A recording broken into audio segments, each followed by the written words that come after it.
Hi, my name is Logan Lawrence, and for the This Is Me final project, I have 5 findings from my personal assessments, 5 concepts that I've learned, and 6 ways that I can apply some concepts to my life. So, with the personal assessments, my 5 findings came from the color assessment and the Johari window questionnaire. My first finding is that I value close relationships. This was not news to me. I love relationships in my life. I believe it is part of the reason why we are here on earth, but it was reassuring that relationships truly are important to me. 2, the color assessment showed me that I must be true to myself. My color was blue, and it was interesting to me to know that being true to my values is something that will be important to me probably for the rest of my life, and it's something that I want to live by. The third thing that I learned from a personal assessment was from the Johari window questionnaire. I found that there's a blind category defined as what I do not know, but others know about myself. I found that this area scared me.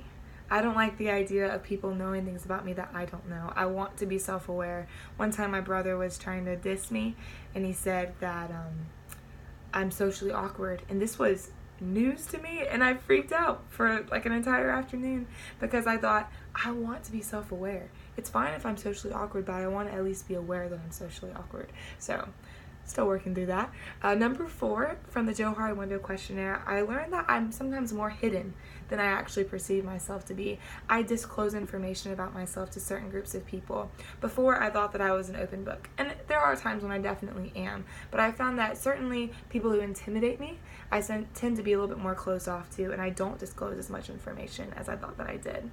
And 5, from the Johari window questionnaire, I learned that I am not afraid of confrontation and that I give a lot of feedback. This has been a big part of my internship this summer. I am willing to confront some of my coworkers. I'm willing to give feedback, and sometimes it goes well, sometimes it doesn't, and that's just kind of part of the learning process for me. Next, there are 5 concepts that I learned from the class that I found to be especially interesting. One is powerful non-defensive communication. I learned the implications of asking questions, making statements, and predicting consequences. These were really good steps to take with non-defensive communication that can certainly be used in every part of life. And it's also best to remember these are not used to manipulate people in any way, but to truly try to get the whole picture. Number 2, advising. Advising is a type of listening response, and it's a response that I think I've used for a large portion of my life, but I've recently been aware is not always the best listening to do, because advising is sometimes more for yourself than it is for the speaker.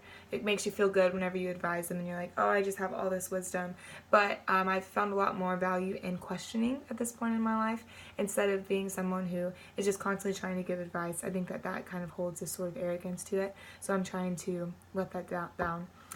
3, kinesics, the study of how people communicate with bodily movement. This was really interesting to me because I consider myself a hugger, but was interested in kind of thinking about how there's some people in my life who I don't hug. They're like off limits. Or there's some people that you give a side hug to, or you tap on the back, or sometimes just your face and the way that you move your face can be super telling for the people you're communicating with. And it was just really interesting to think about that and how I use it in my life. 4 was Sternberg's triangular theory of love. The 3 include intimacy, commitment, and passion.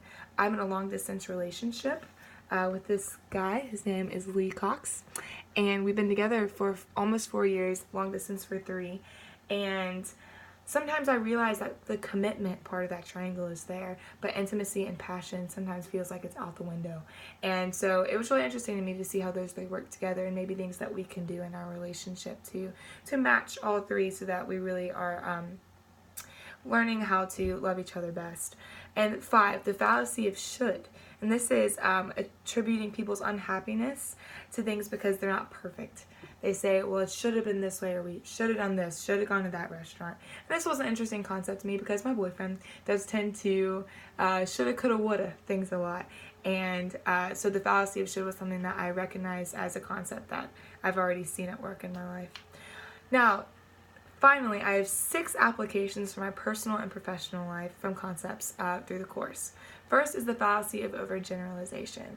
As a future pastor, hopefully, in the church, I don't want my first impressions of people to become the only impression that I allow myself to have of them. Sometimes for me that causes anger. If someone upsets me the first time I meet them, I consider them just someone who makes me angry every time I'm around them, and I don't want to be trapped by this fallacy of overgeneralization. 2 is analytical listening, being sure to get the entire message before coming to a conclusion. I, again, as a leader, want to be someone who gets the full picture before I make any steps forward. I read recently that people typically listen for 17 seconds before they intercede with their own thoughts while speaking to someone, and I just don't think that 17 seconds is the appropriate amount of time to be able to get the full picture. So I want to work on analytical listening in my professional life. 3, eye language, or I've also called it eye messages in the past in some of my other classes, is a way to communicate to people how you're feeling without them feeling attacked. And I talk about my feelings all the time, and I can seem to be attacking for people. So I want to learn better how to use eye language. 4, love languages. I'm actually reading the 5 love language book right now, but it's the military edition because, as I said, my boyfriend and I are long distance, and I've been learning so much from this. I found that for myself, my love languages are words of affirmation and quality time, and this is big in my personal life as my boyfriend and I work on being long distance and loving each other well. 5, powerful language. Like I said, I want to be a leader in the church, and as a female, sometimes this can be a challenge, but I want to not use disclaimers, not use the maybe mights, but instead say, be confident. I want to work on my confidence. And then 6, self-concept. I want to be self-aware. I think that it's one of the best qualities someone can have, to be aware of themselves and how the way they treat others is. So thank you so much. I have enjoyed this course, and this is me.